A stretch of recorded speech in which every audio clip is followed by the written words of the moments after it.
Welcome to the first podcast by Daniel Pearce.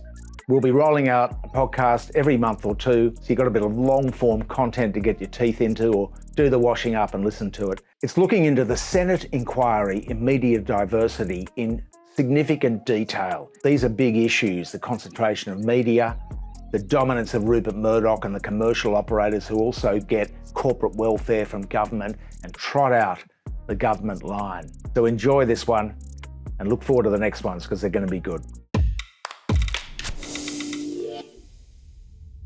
On the 13th of March of this year, veteran firefighter and Secretary of the Union Peter Marshall broke down in tears in front of the Senate. His testimony was about how Rupert Murdoch's News Corp ran a systematic campaign to publicly destroy the character of Victorian firefighters. Firefighters were being accosted at petrol stations by a member of the public and harassed about one of the articles in the Herald Sun, which was misleading in relation to the amount of leave they actually received. A career firefighter actually collected money for volunteers was handed a bullet on one occasion in the height of this campaign. News Corp's papers had vilified fireys to such an extent that they faced literal threats on their life. In just 2 months, at the height of the campaign, News Corp ran nearly 100 articles attacking firefighters and their union. Daily attacks on people whose only crime was to ask for working equipment to fight fires. Because their father or their mother was a professional firefighter, children have suffered at schools as a result of the irresponsible public media and new political campaign. Families of fireys suffered purely so News Corp could score some political points against Victorian Premier Daniel Andrews. The Firefighters Union could do nothing to stop them. What do you say to your members, Mr. Marshall, when they ask what you've tried to do? What I say is that, what can you say?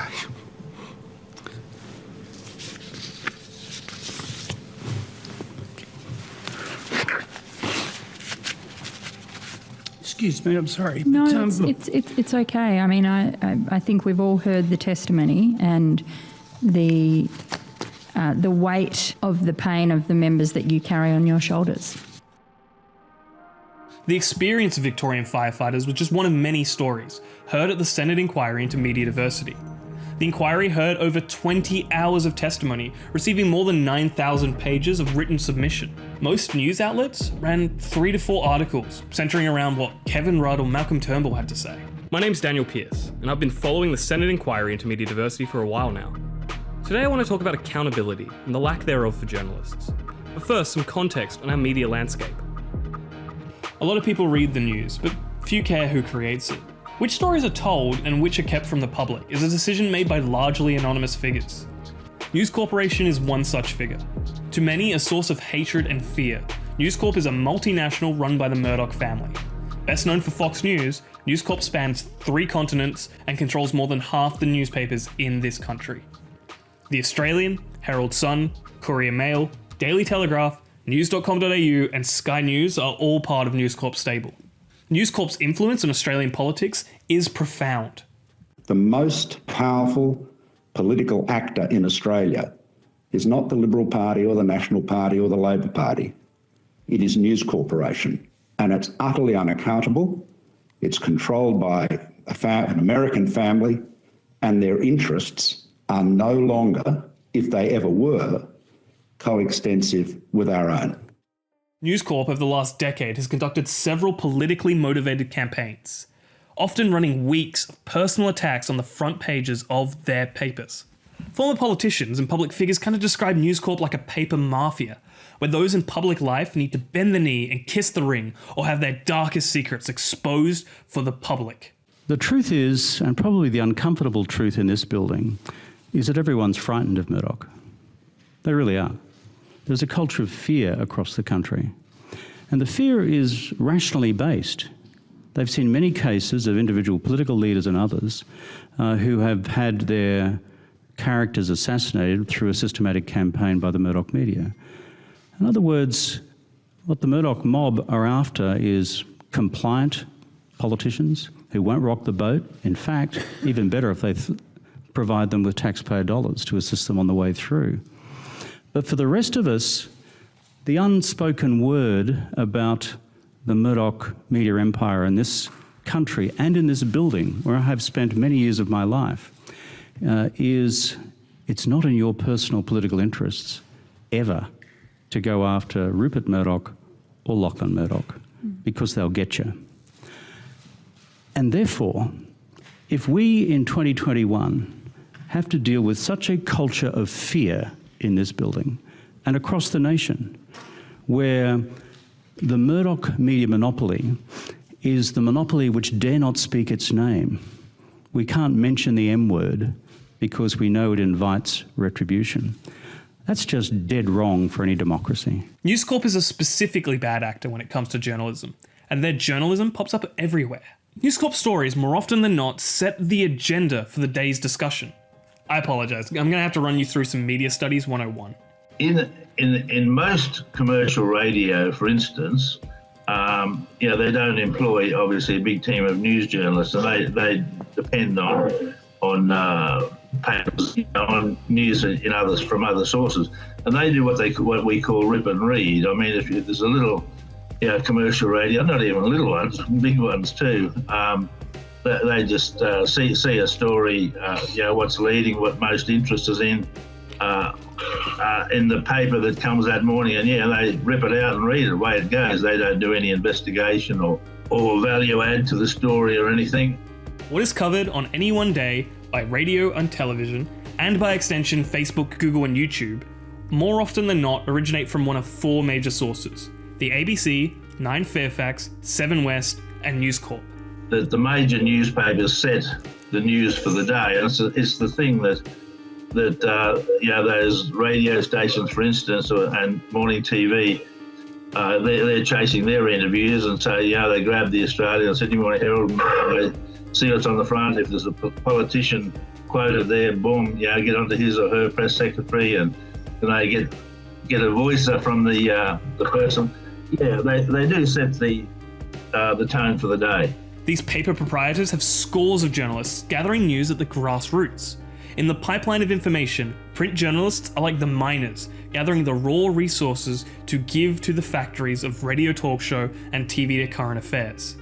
According to The Guardian, the problem Australia faces is that 75% of our content mines are controlled by the previous four companies, and 60% of our papers are controlled by News Corp alone.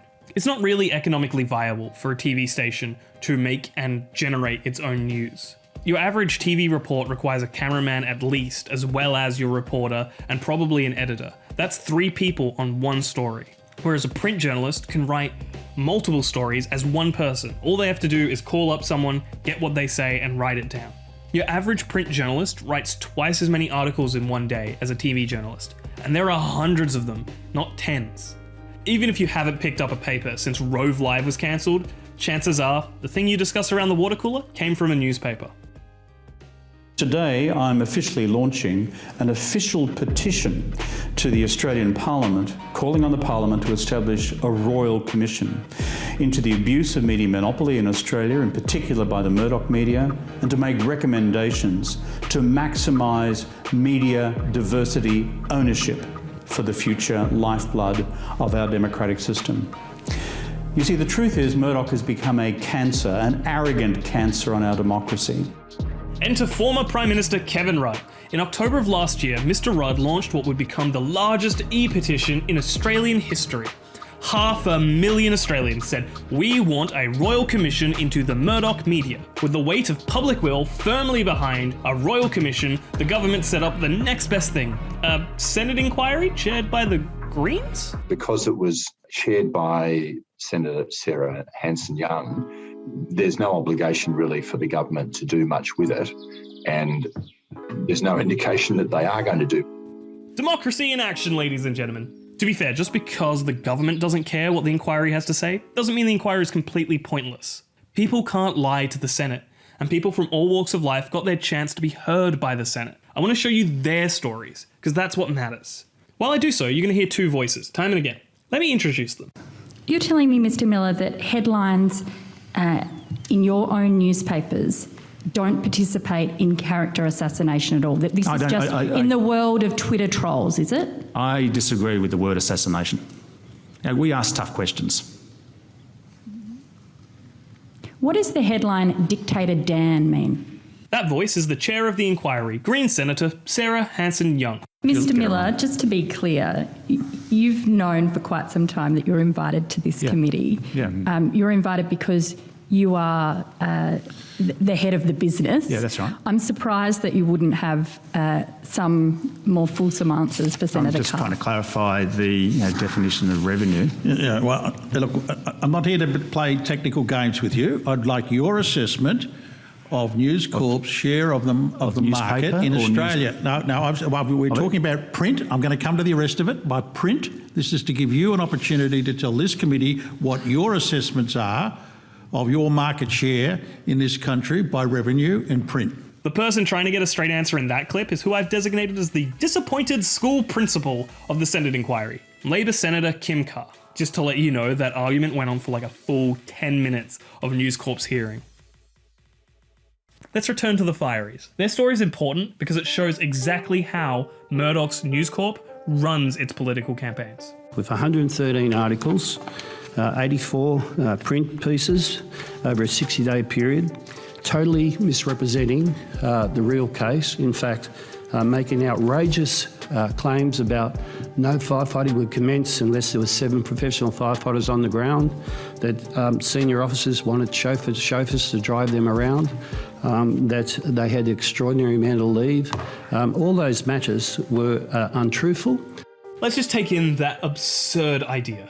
Firefighters demanding chauffeurs. I mean, first of all, where would you store a hose in a limo?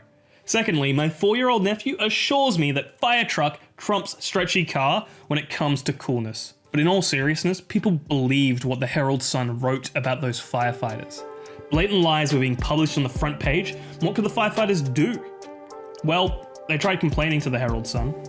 Now, did you contact the Herald Sun to actually seek redress in regard to those matters? Yeah, we actually complained on a number of occasions to the editor, and the email was received, but there was never any response. So did the editor just did not respond to you? No, that's in our evidence there. Yeah. And was it the process of communication with the paper? Did you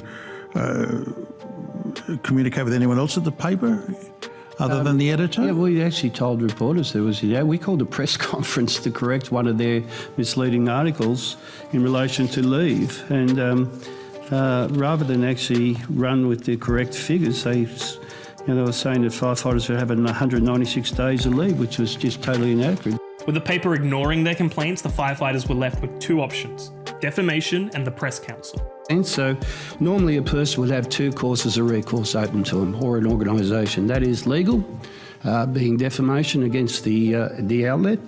The reality is that defamation, I've provided some advice from the Queen's Counsel there.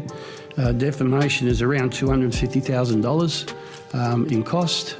If an individual takes it out, the reality is that if that individual loses, and even if the individual wins, they could be out of pocket. Or alternatively, they could lose the very assets being their house. On top of that, the law is actually deficient in the sense that the Defamation Act does not allow for the union to commence defamation proceedings, albeit so expensive, because there's an exclusion to excluded corporations. The union would fall under that. Without defamation, and at a cost of $250,000, I don't think many people could use that. Even if you win your defamation case, by the way, you might just get the cost of your lawyers paid for you. Even worse, you might have just spent $250K on an apology. So what alternative do you have? The Australian Press Council. So let's look at the Australian Press Council.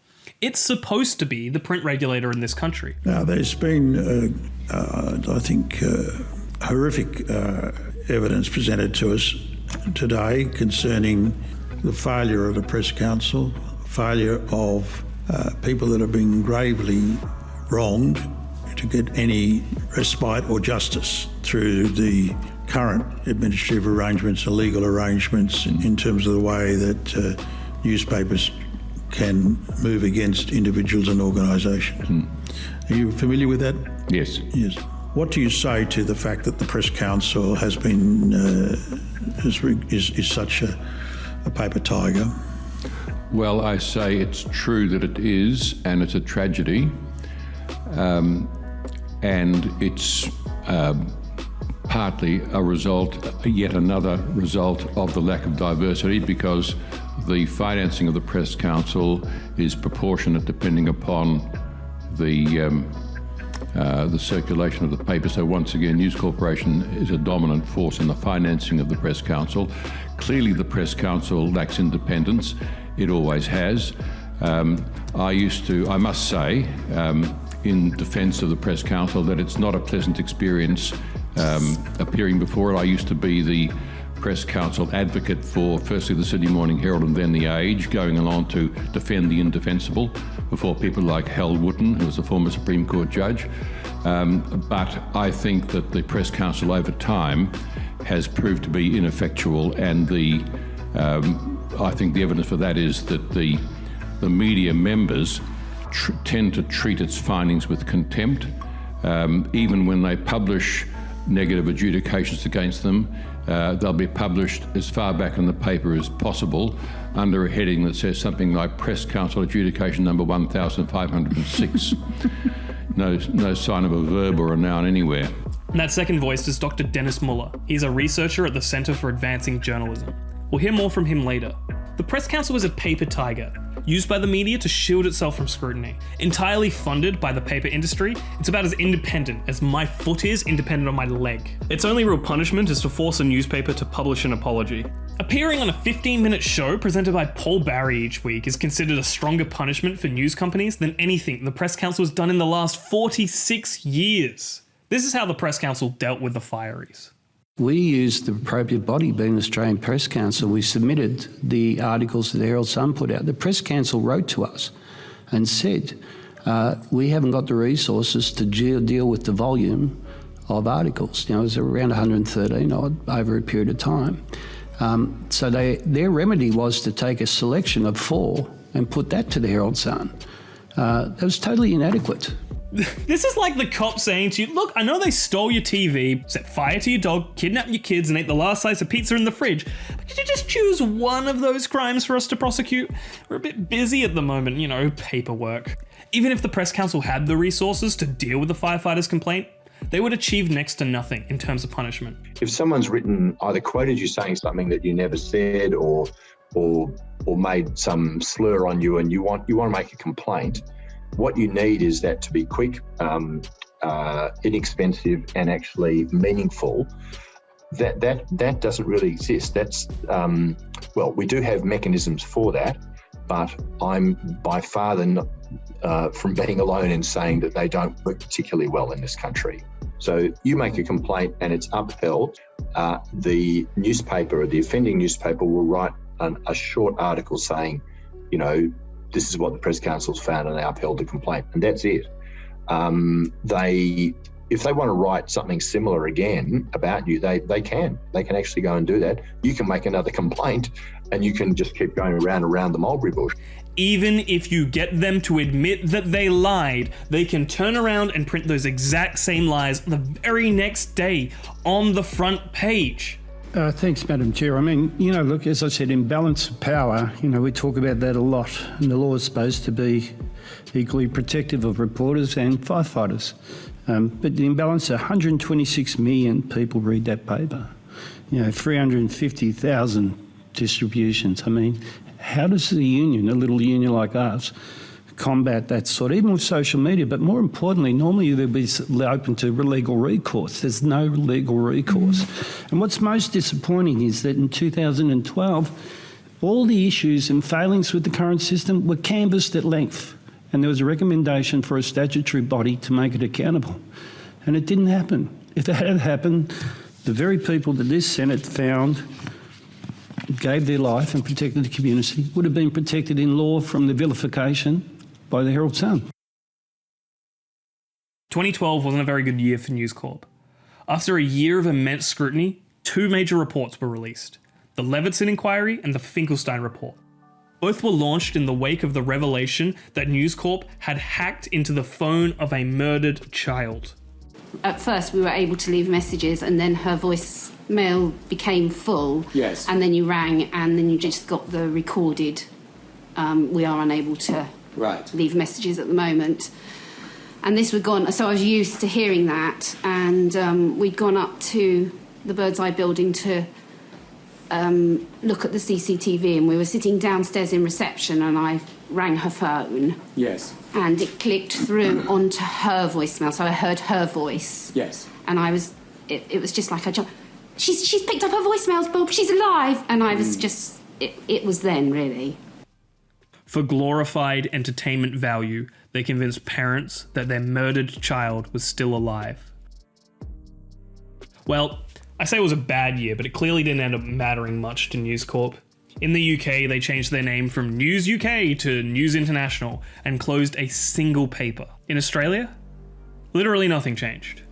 What we learned from the Leveson inquiry was that even when there was proven criminality, it proved impossible to get Lord Leveson's recommendations for an independent press council through the British Parliament.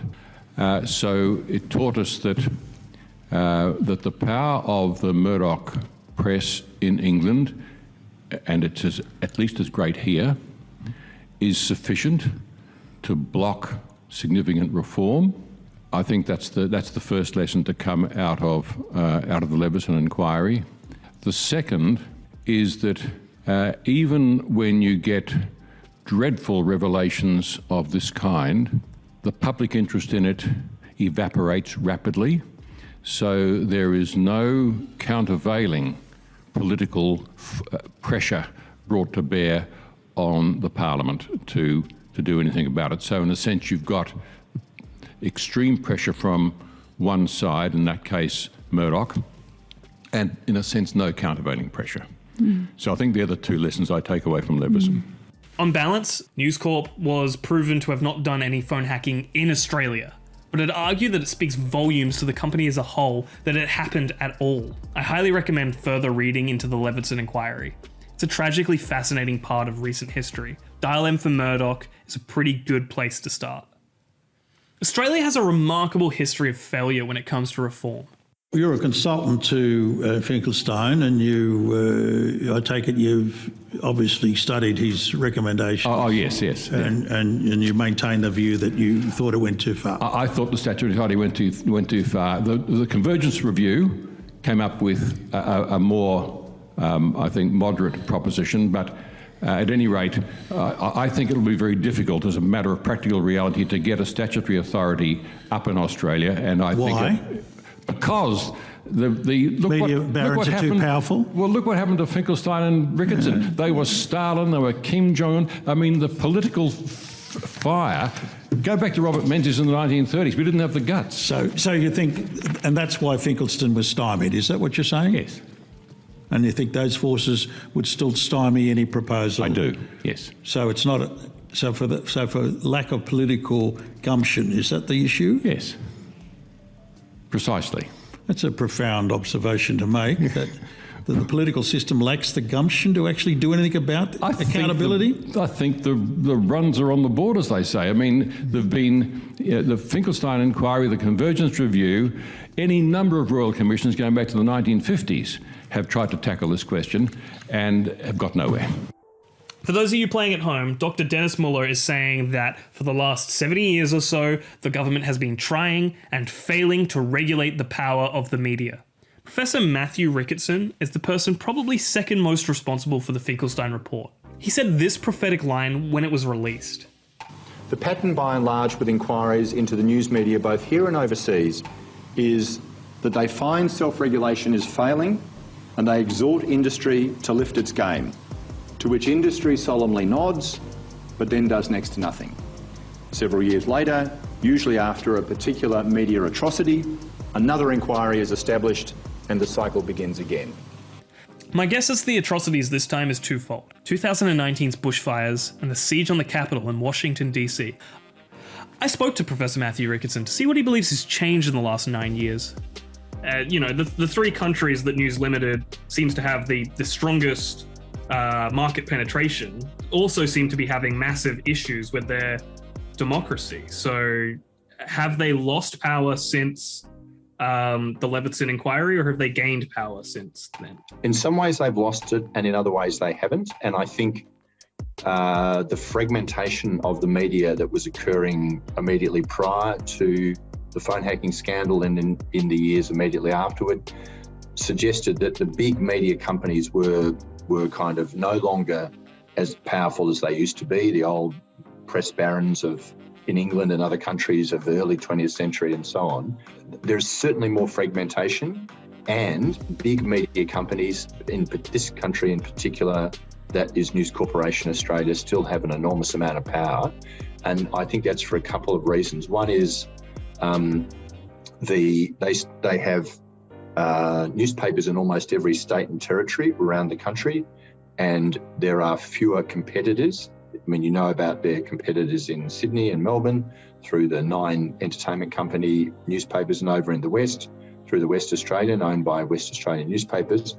But if News Corp Australia wants to campaign on an issue, they've got a very ready platform in those daily newspapers, tabloids around the state and territories, and of course the national daily, The Australian. And so, for example, someone like Andrew Bolt, who's one of their most prominent columnists, he used to simply be published in the Herald Sun in Melbourne. Now he's published much more widely. So his reach and the reach of various commentators and ideas and so on is much greater. So there's that. And if you look at the monthly breakdown of the most sought after and searched news websites each month, Nielsen collects these figures, they still overwhelmingly are the major media outlets, whether it's the smh.com.au or news.com.au or the ABC for that matter, and Guardian Australia. But they're the ones that garner the most attention. So you've got two things where they are still in this huge ocean of information and sludge and everything else. You've still got them as large players. And I reckon a good example or case study of this is in fact the News Media Bargaining Code. The media, but led by News Corp Australia, were lobbying very hard for that. That is, for there to be some kind of mechanism by which the enormous market power of Google and Facebook was dealt with. That's now happened, and but there are some problems with it, in the sense that the actual piece of legislation that expresses the News Media Bargaining Code, as I understand it, has not actually been proclaimed or put in place. It's there, but it hasn't actually been activated. And what it represented was a kind of point of leverage, so that the big tech giants, Google and Facebook, needed to come and start having negotiations with News or with Nine Entertainment or with other publishers. So they did that. Now, the only means by which that happened is that News Media Bargaining Code.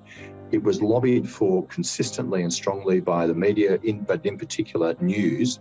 The government did what they wanted them to do. There are some benefits to this policy, but there are also some significant drawbacks. Look, I realise I've been pretty harsh on the media, but part of the reason this inquiry is so important is that journalism is really important and does some really great stuff.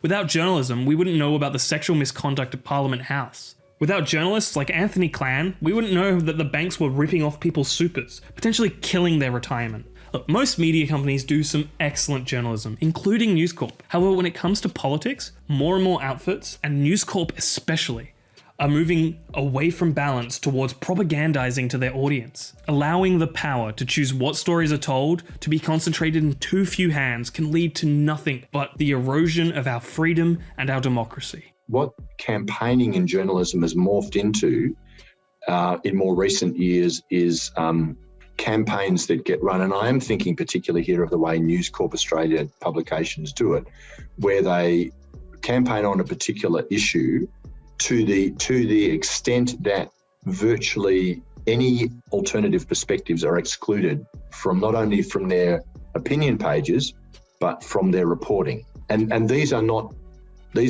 issues about which everybody agrees. almost everybody agrees, these are issues about which there is a great deal of contest and debate. And the most obvious one is climate change. I was going to come back to that, because you were asked this question 9 years ago about campaigns and climate change. And at the time you said that as long as they're not changing facts. So do you think that's changed? Are they now running their own facts? I think the evidence is clearer and more extensive now that they engage in campaigns that either are very, very one-sided in the opinion pages, that is where people can express an opinion about an issue, and sometimes are either very selective in what is reported in the news reports, or worse, they omit important facts or distort important facts. And there's been, at the time that I said that, I think that was at the Centre for Advancing Journalism, Robert Mann had put out a quarterly essay which was called Bad News, which was about the way in which the Australian operates. He had a case study in there about climate change, and in the 10 years since, it's become more pronounced, not less pronounced. And that's before we even consider campaigns that get run about individual people. That is, campaigns against individual people, saying person X or person Y or Z is a terrible person because of blah, blah, blah. And there's a long list of those people. I'm on it, but the volume, if you like, the volume or the intensity was only a 2 or 3 out of 10 with me, compared to some people who really, people like Gillian Triggs, who was the Human Rights Commissioner. There is if you haven't seen it, there is a very good series that Crikey did, pretty sure it's called Holy Wars, and it goes through all of the ways in which reporting and journalism done in Corp Australia publications is distorted, or is bad reporting, or character assassination, or whatever. And it lists a lot of the people who've been basically bashed up over the years through the pages of the newspaper. Robert Mann is one of them, but there's many of them. Those go beyond, in my view, they go beyond pointing out why the newspaper thinks that somebody is pursuing a stupid or silly or dangerous course of action, and into downright character assassination.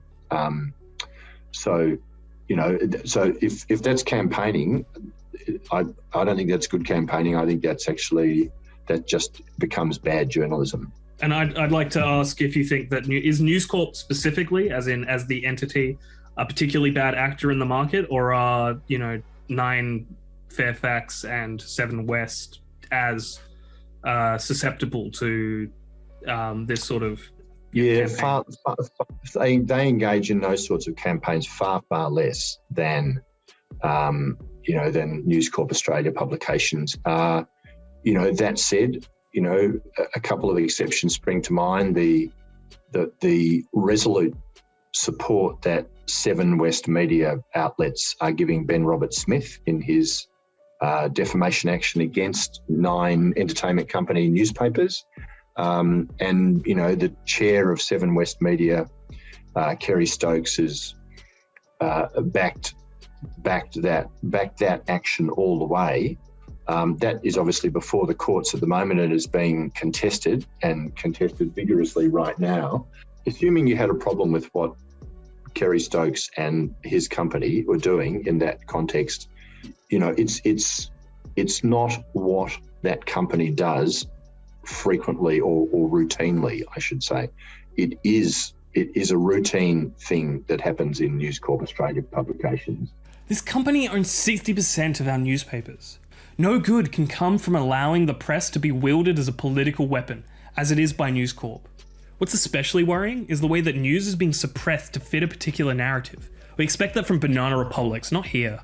So are you still optimistic that the things are going to get better in light of the Capitol riots and the bushfire coverage and News Corp's endless personal and political vendettas?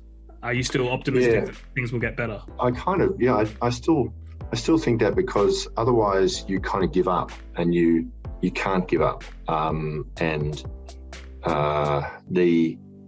just to come back to the Capitol riots, to give you, and I'm sort of drawing this idea out of the concluding chapter in a book I mentioned. So, you know, my co-editor, Andrew Dodd, we wrote this together. So it's not me, it's us. We wrote this together. But one of the things we said at the end there, which I think goes to what you're talking about, is that 74 million Americans voted for Donald Trump, which is just about, was a substantially higher turnout. And it would be easy to get really depressed about that, because he was, apart from everything else he did before the election, after the election, he was telling lies again and again and again about the result of that election with no evidence. And so if it's depressing that so many people still believed him and still wanted to vote for him in the face of completely bald-faced lies about a very important event, an election, then what's uplifting is that 81 million people voted for Biden and voted to remove Trump, and explicitly it would appear that a good deal of that vote was against Trump. It was for Biden, but it was also against Trump, as in, we repudiate, we reject you telling lies and so on. And what we said in the conclusion of the book is that one of the reasons it would seem that enough people did that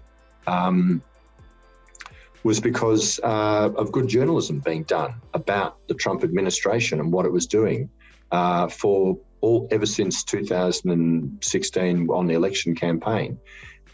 So, I mean, America is in a dreadful bloody situation at the moment. There's no doubt about that. But I do take some heart from from that election result and what it signified, and I guess I would extend that to other things, because I just don't think you can give up on these things. The book he's referring to is Upheaval: Disrupted Lives in Journalism. I don't have much doubt in my mind that a properly constituted Royal Commission into the media could uncover important information, because you have greater powers to subpoena documents, to require people to answer questions under oath and so on as a Royal Commission, as distinct from other forms of inquiry. But I think the problem is not, we kind of know what the problem is. It's more about actually having the will and the wherewithal to actually do something about the problem. That is actually more significant. If we want to regulate the press, we need to be the countervailing pressure. The press won't speak on our behalf, so we need to speak for ourselves and push government to make the media accountable for what they do. No one else is going to do it for us. Look, if you got nothing else from this podcast, I ask you to do this. Do your best to be active in your information gathering. Be observant of what you read and listen to. There is a diversity in Australian journalism, just not in the mainstream. Get your news from a variety of sources, big and small. If you let other people find your information for you, you let them control how you think. If nothing else, I ask you just to question who is telling you what and why. Since recording the episode, the Senate inquiry into media diversity has released its final report. There are two major recommendations from the report. One of them is a judicial inquiry into media regulation in this country. They think that there's a strong argument for there being one media regulator instead of a whole bunch of different ones for different areas, such as ACMA and the Press Council.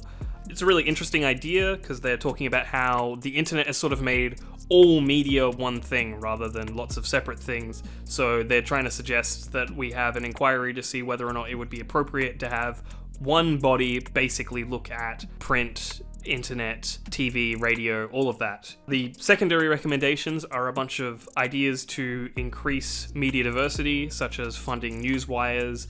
What's really important about the report is that there are two dissenting reports. And I think sort of a key takeaway from the episode itself was when Matthew Ricketson said that because the inquiry is chaired by Senator Sarah Hanson-Young, who's a Greens senator, the government's probably not going to pay that much attention to it. And I think these dissenting reports really show that, because the two dissenting reports come from the Liberal senator on the committee and the Nationals senator on the committee. So basically, they're saying that, in fact, we don't need a judicial inquiry. Instead, we just need to regulate Google and the internet and keep the sort of patchwork framework that we already have.